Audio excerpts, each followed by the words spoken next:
ये रानी, अब करी तो से प्यारी हो रानी।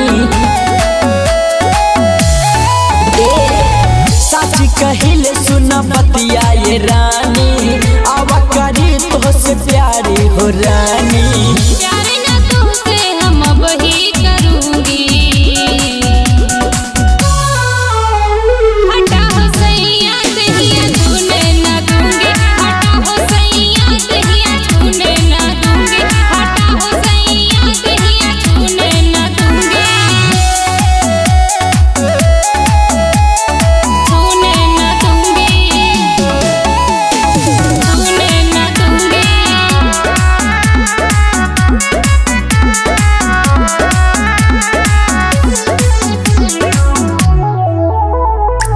काहे नाराज बारू हमसे बतावा, ऐसे न पिया तू हमके सतावा।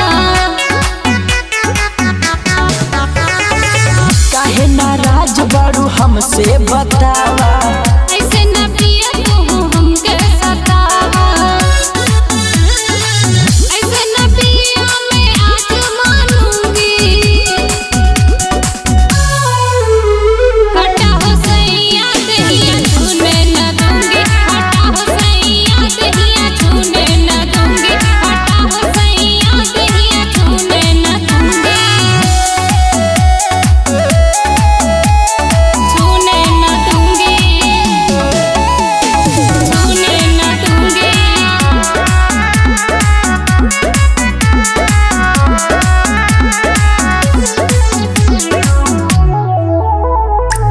मांगिले माफी कबो ऐसा न होई। जाइए राजा बहरिए ही सोई।